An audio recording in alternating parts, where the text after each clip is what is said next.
भगवत प्राप्त महापुरुषों के वचन। जो सच्चा भक्त होता है उसमें 6 गुण अपने आप दिखाई देते हैं। ध्यान दीजिएगा, भगवान के मार्ग में चलने वाले सच्चे भक्त में ये 6 गुण दिखाई देते हैं। क्या? पहला, वो सदैव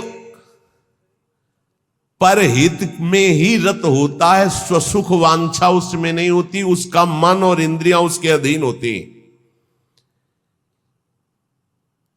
जिसका मन अधीन नहीं है वो महाठग है। ये हम महापुरुषों के वचन बोल रहे हैं। जिसका मन अधीन नहीं है वो महाठग है। दैवी संपत्ति को चुरा करके आसुरी संपत्ति को प्रकट करना इस मन रूपी महाठग का प्रभाव है। जिसका मन अधीन नहीं है वो आसुरी संपत्ति वाला है। नाना प्रकार से सत भजन रूपी धन का अपहरण करवाता है मन काम क्रोध आदि से मिल करके। इसलिए जो भक्त होता है सबसे पहले इस महाठग को अपने अधीन करता है, मन को। उसकी हर बात का अनादर करके सदगुरु की बात से इस मन को वश में किया जाता है, मन की बात का अनादर करके। और जो मन के अनुसार चलता है वो स्वयं महाठग अपने को ठगा करके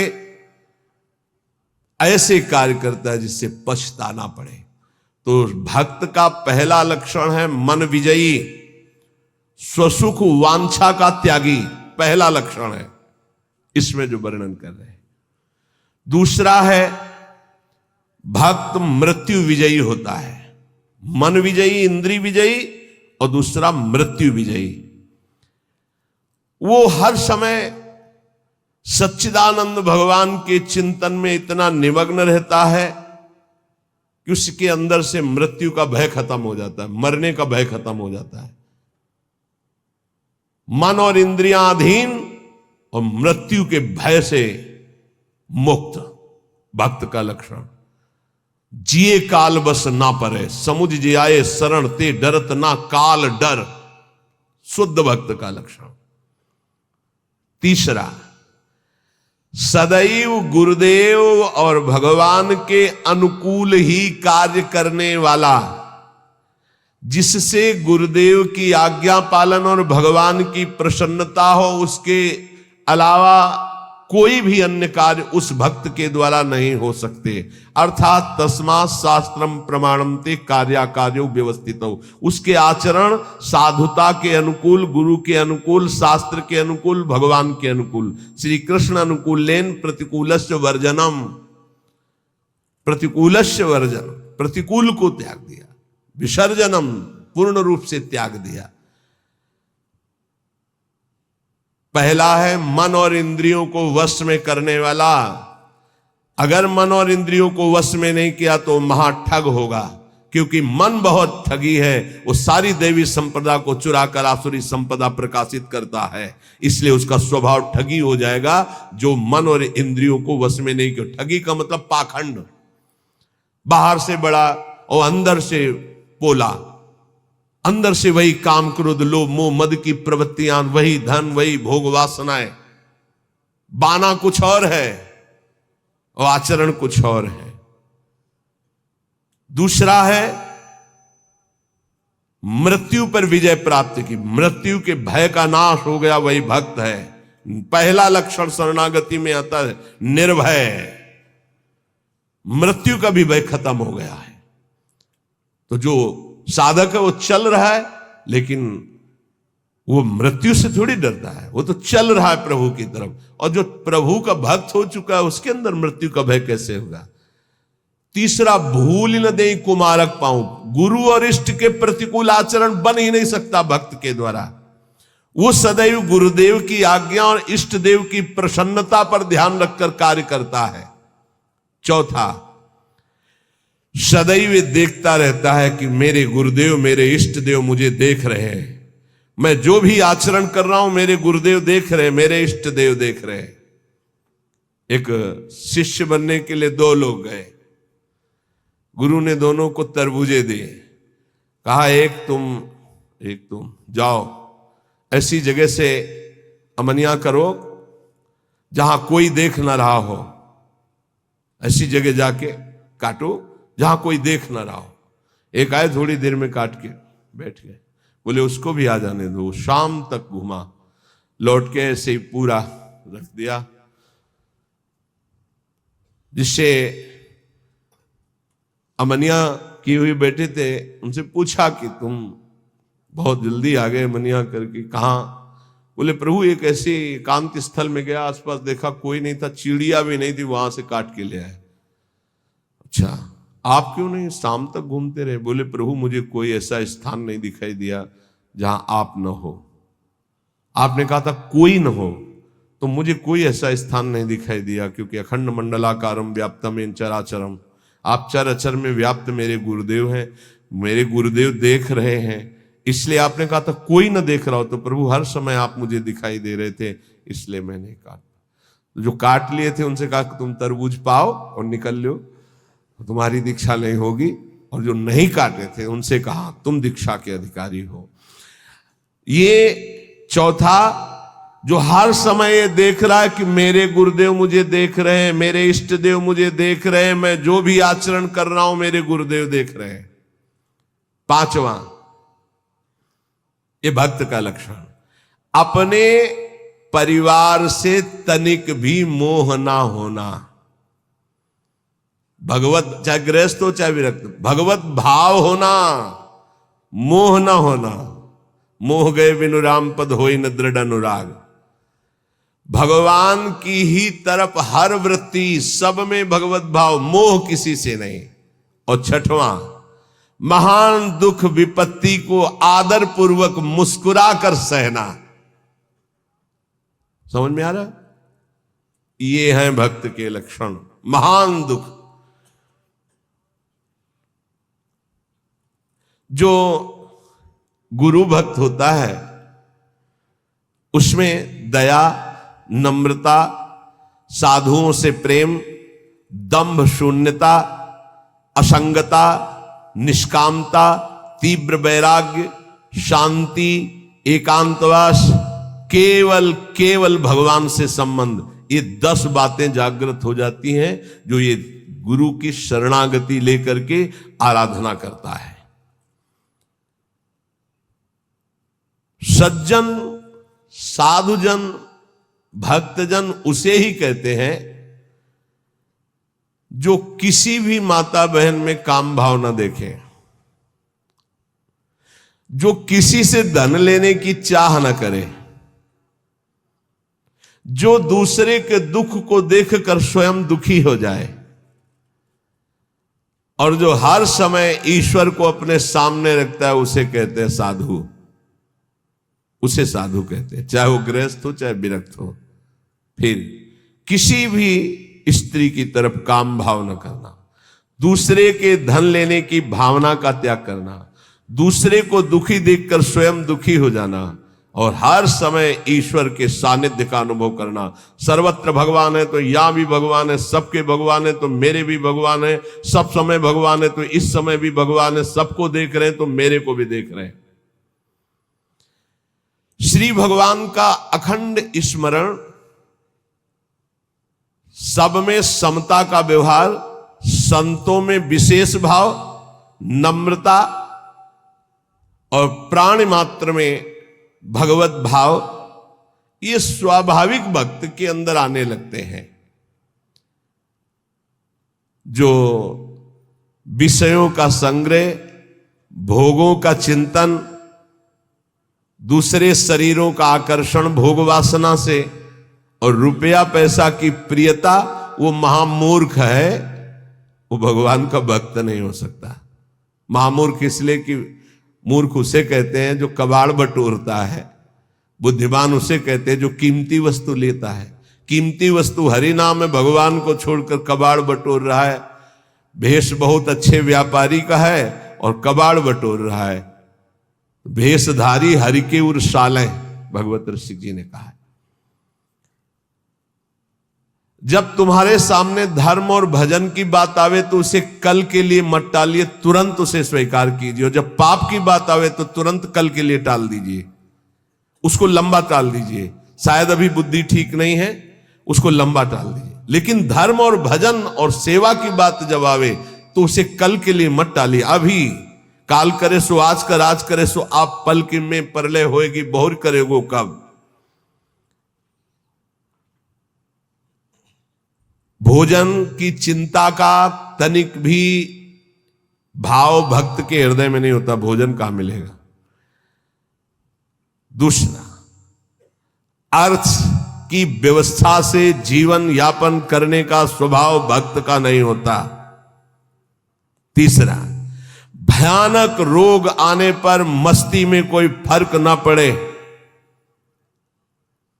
चौथा, कोई भी संग ना दे तो भी असंग भाव में नित्य मगन रहे। ये भक्तों के लक्षण वर्णन हो रहे हैं।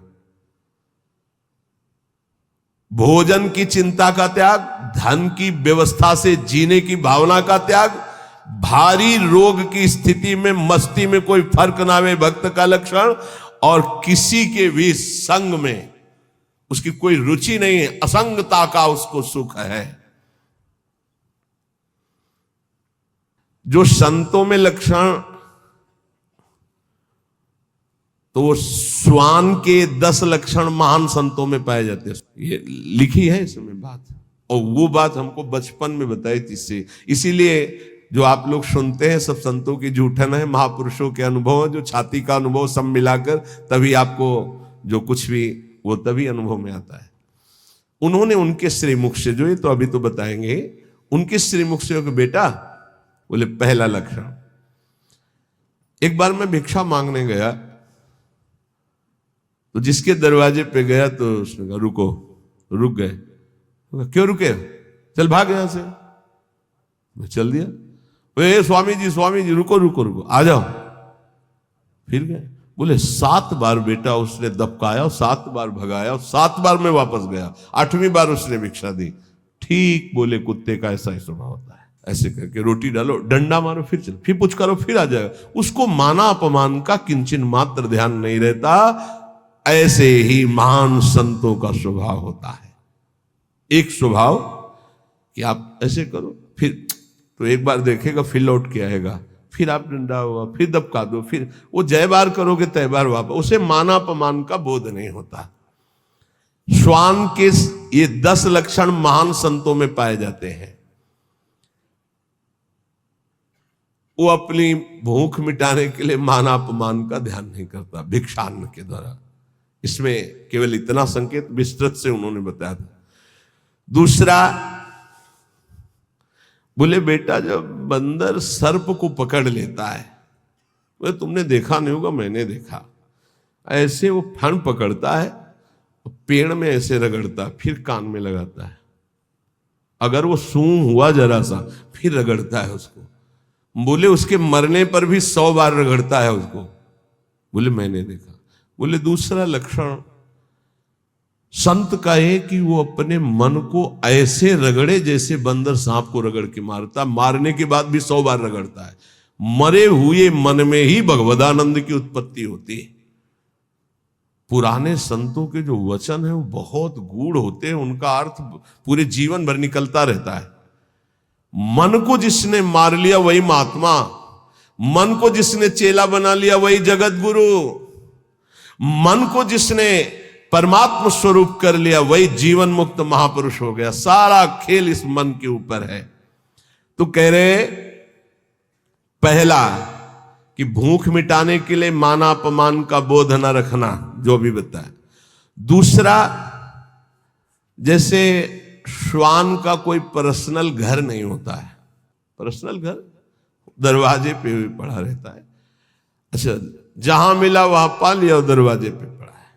बोले जो भगवदा अनुरागी विरक्त होते हैं उनका निज ग्रह नहीं होता, वो भगवत ग्रह में वास करते हैं। भगवान जहां वास दे दिए, या भगवान के मंदिर या भगवान के धामों में, या फिर घर के अंदर नहीं वास करेंगे, ध्यान रखना। हमने देखा है कि बहुत से बड़े बड़े महात्मा जन आए, कभी घर में वास करने की बात नहीं, बाहर खपरेला था उसके नीचे, या स्कूल सामने था वहां, या किसी देवालय में, कभी घर में शयन करने की नहीं। वही जो हमारे महात्माओं की रहनी, उसी को भूला जाता है, इसलिए धोखा खा जाया जाता है। विरक्त होकर गृहस्थों की सैया पर शयन करोगे, अपने आप को संभाल पाओगे, सवाल ही नहीं उठता है। दूसरा बताया कि जैसे श्वान जमीन में शयन करता है, भूमि शयन वलकल वसन, ऐसे महापुरुषों का होता है। जैसे भगवान रखे वैसे जीवन यापन करते हैं, अपनापन कहीं नहीं है प्रभु के सिवा। तीसरा, भक्तों की निद्रा कैसी होती है? श्वान निद्रा तथैव च, बिल्कुल तस्मा शास्त्रम प्रमाणम, श्वान निद्रा एकदम सावधान, ऐसी निद्रा, सदा सजग निद्रा में वो रहता है भक्त, सावधानी से। उसका ऐसा सोना नहीं होता कि कुछ कुंभकर्ण के अंश वाली नींद वाले होते हैं। कुंभकर्ण कैसी जगह है जानते? उसके पेट में बड़े बड़े भाले ऐसे सब, हाथी की चिघाड़ कान में। जब भूख लगी, भोजन की खुशबू गई, तब कुछ असर आया उसको कि, तो ऐसे ही जब 11-12 बजे भूख का, तब भले नींद खुले, नहीं तो ऐसे ऐसे महापुरुष हैं कि निद्रा समाधि स्थिति 10-10 बजे तक सोते हैं। हमें लगता है कि अगर परसेंट जोड़ा जाए तो 80% ऐसे सोते हैं। 20% होंगे पूरे देश में जो जगते होंगे 4 बजे 3 बजे और अपनी साधना भजन में, नहीं तो प्राय ऐसे 2 बजे तक मस्ती की और फिर सो गए, 11 बजे तक सो रहे, और भगवान सूर्य उनकी आयु श्री कीर्ति यश सबका अपहरण कर रहे हैं और उनको पता नहीं। भक्त की निद्रा श्वान निद्रा तथैव च। और इसके बाद कब वो दरवाजे से चला गया पता नहीं चला। ऐसे सच्चे संतों को देखा है अपने, रात्रि में कब वो बिस्तर लेकर के निकल गए पता नहीं चला। प्रायः सुबह जब उनको ओम नमो नारायण करने के लिए गए तो तख्ता खाली मिला है। कभी ये बता के नहीं कि मैं जा रहा हूं, कभी नहीं। कहां जा रहा हूं, कभी नहीं। आए और गए, जब उनको जाना उठे चल दी, जैसे श्वान कब चला गया, क्योंकि उनका कहीं आसक्ति नहीं, कहीं अपनापन नहीं। 5वां, केवल अपने इष्ट देव का ही भरोसा रखना, अन्य का कहीं किंचन मात्र आश्रय न होना। जैसे श्वान भगवदीय भिक्षा से जीवित रहता है, भगवदीश, अब किसी के मन में है डाल दिया खा ले, नहीं मिला तो पूरा दिन भूखा रह सकता है, रहते। स्वाद बुद्धि का त्याग करके तिरस्कार पूर्वक मिली हुई भिक्षा भगवदानंद को प्रकट करती है। कौन ऐसी भिक्षा पाना चाहेगा? वही जिसको भगवान चाहिए। स्वाद रहित तिरस्कार पूर्वक, कैसे कुत्ते को रोटी दी जाती है, ऐसे फेंक दी जाती है ना, या ऐसे जमीन में डाल दी जाती है। तिरस्कार पूर्वक स्वाद रहित अन्न भगवदानंद की उत्पत्ति करता है और दीनता का प्रकाश करता है। अगर कोई अपमानित करे और बार बार अपमानित करे तो भी उसके हृदय में उसके प्रति द्वेष ना होने पावे, ये श्वान वृत्ति से लिया गया। जब अवगुणी लोग तपस्वियों को, साधुओं को निंदा या अपमान या पिटाई करते हैं तो उनकी ओर पलट कर रोष भरी दृष्टि से कभी ना देखना। बहुत मारा तो रोते हुए चल दिया, बस लौट कर नहीं देखा। जैसे ये लक्षण संतों में पाए, और ये हमने स्पष्ट देखा। आपको ये तो लक्षण आज बता रहे हैं, तो कई बार बताया कि रास में हरगोविंद स्वामी के पांडाल में, यही भोगला के आगे बना हुआ है, संयोग वशात हम भी पीछे खड़े दर्शन कर, तो दिगंबर भगवदाकार स्वरूप रास ऐसे देख रहे थे, बड़ा ही हष्ट पुष्ट एकदम, और त्वचा एकदम, वो तपस्वी अलग ही दिखाई दे रहे। पता नहीं क्या भगवान की लीला, एक पीछे से बूट पहने है, मारा एक लात ऐसे, वो आगे बस रास बिहारी को नेत्रों से ऐसे किया, मुड़ गए। 5-7 बार उसने दौड़ दौड़ के लात मारी, महाराज पीछे मुड़ के नहीं देखे। वो बलिहार है, किस कोट, अब कौन जाने कि किस कोट के अवधूत महापुरुष है, क्या अपना सर्वनाश कर डाला उसने। वो लौट करके नहीं देखे कि कौन मार रहा है, क्यों मार रहा है। और एक और खास वृत्ति श्वान में, वो ऐसे नहीं चलता, वो सदैव ऐसे चलता है। बोले जो भक्त होता है उसकी ग्रीवा झुकी होगी और नेत्र केवल उतने ही दर्शन करेंगे जितने में पैर पड़ना है। ऐसे नहीं चलता, ऐसे चलता है। ये सारे लक्षण उसमें आ जाते हैं। आदि श्री गुरुदेव शरण दृढ़ करि विश्वास संभारे, तापीछे प्रतीति नाम श्री धाम मनोहर धारे। सबसे पहले जो गुरुदेव की शरण होकर उनकी आज्ञा पर चल पड़ा और विश्वास जो गुरुदेव ने नाम दिया, मंत्र दिया उस पर, तो गदगद बानी पुलक तन नैन नीर मन पीर, नाम रटत ऐसी दशा होत मिलत यदुबीर। जब गुरुदेव की कृपा से, जो गुरुदेव प्रदत्त नाम में बड़ी महिमा है। जो ही नाम जब गुरुदेव के अनुसार होता है, मनमानी नहीं, मनमानी आचरण नहीं, तो बोले गदगद कंठ हो जाता है, आवाज नहीं निकलती सही ढंग से, नेत्रों से अश्रु बहने लगते हैं। जब नाम रटते हुए ऐसी दशा हो तो जान लो प्रभु के मिलने का समय आ गया है। नवधा दशधा परा रस रूपा भक्ति विचित्र, विविध भाव अनुराग सुख नामाधीन सुमित्र। गुरु जी ने जो नाम मंत्र दिया उसी से नवधा भक्ति पूर्ण हो जाएगी, दसधा प्रेम प्रकट हो जाएगी, परा सर्वत्र भगवत तत्व का बोध हो जाएगा और रस रूपा प्रियालाल की लीला में प्रवेश हो जाएगा। उसी से सब हो जाएगा। तुम पकड़ो गुरु जी के प्रदत्त जो नाम है, मंत्र है। विविध भाव अनुराग सुख नामाधीन सुमित्र, ऐ सुंदर मित्र मेरी सलाह मान ले। गुरुदेव प्रदत्त नाम से नवधा दसधा परा रस रूपा भक्ति विचित्र और विविध भाव अनुराग सुख नामाधीन सुमित्र। जो गुरु प्रदत्त नाम है वो नवधा भक्ति पूर्ण कर देगा, वो तुम्हारे हृदय में दसधा प्रेम प्रकट कर देगा, परा तत्वबोध प्रकट कर देगा, रस रूपा लीला प्रवेश करा देगा, विविध भावों के द्वारा आराध्य देव की सेवा, ये सब नाम से प्राप्त हो जाता है। जौलो रग रग से नहीं सुधन नाम निज सार, निकषत परम प्रकाश में मधुर मोहब्बत यार। ए मित्र, जब तक तुम्हारे रोम रोम में नाम की धड़कन नहीं समा जाएगी तब तक ये मोहब्बत नहीं होगी प्रभु से, प्यार नहीं होगा प्रभु से। इसलिए रटिलो मन मन लीन सहित श्री नाम ही तोलो। सब कलम से एक भक्त ने प्रश्न किया कि दिन दूना रात चौगुना भक्ति बढ़े, ऐसा साधन बताइए। एक ही ऐसा साधन है, मन मन से, बस नाम मन मन से। अगर दिन दूना रात चौगुना भक्ति न बढ़े तो आप हमसे बताइएगा। ये सब बाहरी सेवाओं का, बाहरी कार्यों का फल है कि आपका अंदर का चिंतन तैल धारावत इष्ट देव में हो जाए। ये पूरे जीवन के लक्ष्य की बात कह रहा हूं।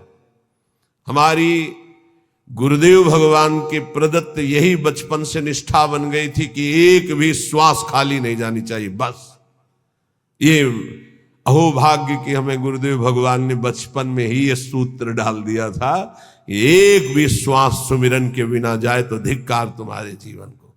तो ना माला में ना गणना में इस पे हमारी कभी रुचि नहीं रही, गायत्री जी के सिवा।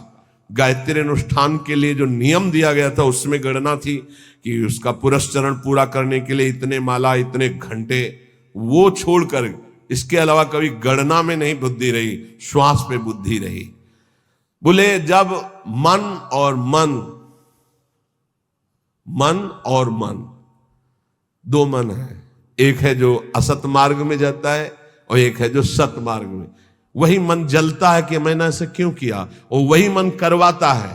तो मन दोनों, हमारा जो असत मार्ग का मन, सत मार्ग का मन, जब दोनों एक होकर केवल मन नामाकार हो जाए, दो मन से सौदा होता है। कर लूं क्या यार, ये करना सही रहेगा कि नहीं रहेगा, नहीं सही रहेगा, नहीं यार कर लेते हैं। ऐसे प्रत्येक कर्म जो होते हैं संकल्प विकल्प करके, संकल्प विकल्प खत्म, एक निश्चय पक्का बुद्धि का कि नाम ही सर्वोपरि है। अब वो मन में निरंतर नाम रट रहा है। तो बोले फिर जो आनंद प्रकट होता है, वो आनंद एक बार प्रकट होता है, फिर कभी नष्ट नहीं होता, वो बढ़ता रहता है। वो बड़े बड़भागी जन हैं जो इस नाम में अपनी रुचि कर पाते हैं। पर जो अशुद्ध भोजन पाते हैं, चोरी करते हैं, मस्खरी करते हैं और पर नारी पर शरीर स्पर्श करते हैं काम भोग के लिए, और वो चाहते हैं कि हम भजन कर ले या भक्त रूप रख के निर्वाह कर ले, तो बोले वो पाखंड है, वो दंभ है, नहीं भजन नहीं। फिर देख लीजिए, जो अच्छा भोजन करना चाहते हैं, जो हंसी मस्खरी मजाक में समय व्यतीत करते हैं, जो पराई नारी पराये तन को काम भाव से स्पर्श करते हैं और चाहते हैं कि मैं दीदार करूं प्रभु का, भजन करूं प्रभु का, भक्त वेश धारण, बोले दम्भ है, वो पाखंड है। इसलिए इन बातों का सुधार हमारे जीवन में रहे। जवान का चटोरापन छोड़ दिया जाए। बहुत खा लिया यार, कितना खाओगे, आज ये कल वो कल वो। तुम्हारी इच्छा नहीं होनी चाहिए, इच्छा रहित भोजन करो।